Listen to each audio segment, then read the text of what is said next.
Bana, ni muonekano ambao unaonesha namna ambavyo nje ya uwanja wa Benjamin Mkapa ulivyo asubuhi ya leo Jumatano ya Juni 25 mwaka 2025. Hofu kubwa ya mashabiki wengi huko mtaani ni kuhusiana na kuwepo kwa mchezo wa leo wa Simba dhidi ya klabu ya Young Africans, kutokana na kile ambacho kinaendelea kuzungumzwa na mashabiki wengi mtaani ambao wanaamini ya kwamba mchezo wa leo hautokuwepo. Sasa ni dhahiri shaili ya kuwa pengine tumeona jinsi ambavyo Simba ambavyo hawajafanya hamasa ya mchezo huu wa leo, lakini kubwa ambalo lipo ni kwamba mchezo upo na utapigwa hapa katika dimba la Benjamin Mkapa, licha ya hali kuwa hivi. Lakini pengine sababu ya Simba wao kufanya hivi huenda ikawa ni kuweza kuwanyima mapato ya kutosha Young Africans kwenye mchezo wa leo, lakini kubwa ama yote ni kwamba mchezo upo na utapigwa katika dimba hili la Benjamin Mkapa.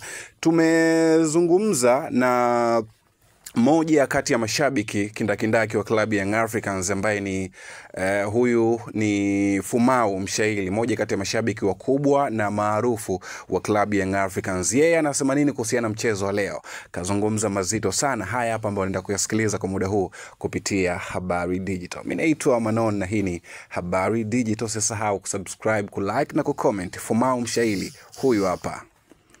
Tumejiandaa vizuri na sisi tupo tayari kwa mchezo wa kuchukua alama tatu ambazo zitatusaidia sisi kuchukua ubingwa wa NBC Premier League. Tuna imani timu yetu nzuri, tuna kila sababu ya kupata ushindi siku ya leo kwa kujiweka nafasi nzuri ya kubeba ubingwa. Okay, nje na hivyo pia kuna taarifa ya kwamba mtani wenu ambaye ni Simba pengine leo huenda asitokee uwanjani kutokana na jana hakuonekana kwenye mkutano wa waandishi wa habari, lakini pia mpaka sasa hivi hakuna chochote ambacho wamekifanya kuhusiana na game hii. Niko nazungumzia upande wa kuhamasisha mashabiki wao, hatujaona hamasa yoyote ambao wameifanya. Ndio. Yeah. Lengo lao sisi tushalijua. Ni kutunyima mapato ambayo sisi atatufaidisha. Kwa hiyo kama ameamua tupige promotion na sisi ndio timu mwenyeji, tutacheza vizuri. Lengo letu sisi ni ushindi, lengo letu sisi ni ubingwa, si mapato. Kama mapato JSM yupo. Kwa hiyo mbinu zao tumezishukia. Sisi tukaenda uwanjani kama mashabiki wa Yanga, tutaujaza wetu kwanza kwa nafasi yetu. Kama wao watotokea ni wao, tunawanyima haki mashabiki wao. Wamekosa press, na maana TFF watapiga lungu lao la kanuni. Lakini kama hawatotokea kwenye mechi, sheria zipo na kanuni, watakatwa pointi, tutachukua ubingwa wa mezani. Kwa hiyo kivyo vyote waje wakabane na Pako Mezuzo, waje wakabane na Duke Abuya, tuchukue pointi 3 tumalize. Swala rahisi tu. Kwa nini unaogopa na tarehe ishapangwa? Ni wanawanyima haki mashabiki wao. Sisi kama Yanga tupo tayari kwa lolote.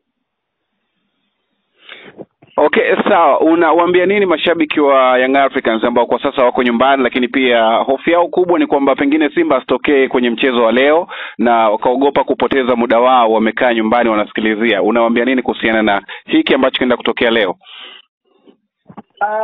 Mashabiki wa Yanga watokee uwanjani. Mimi nawahakikishia mechi ipo. Kwa sababu kwenye Simba app tumeona wameposti mechi ya leo. Kama umeingia. Okay. Simba app wameposti mechi ya leo. Kwa hiyo tushajua mbinu zao kitambo. Kwa hiyo mashabiki wajitokeze kwa wingi kwa Mkapa kwenda kushangilia timu yetu kupata pointi. Tuna imani we have a good team and quality player, we gonna to win this game inshallah. Asante Fumau Mshaili. Na baada ya kumsikiliza Fumau Mshairi, of course kupitia Simba app, klabu ya Simba imeweza kuitangaza mechi ya leo ya kwamba itakuwepo. Pengine kwa wale mashabiki ambao bado wako nyumbani wana hofu kuhusiana na mchezo wa leo, waweza kusogea katika viunga hivi vya dimba la Benjamin Mkapa leo Jumatano ya Juni 25, 2025. Itaandikwa historia hapa na klabu ya Simba dhidi ya Young Africans. Mimi naitwa Manon na asante kwa kuitazama Habari Digital.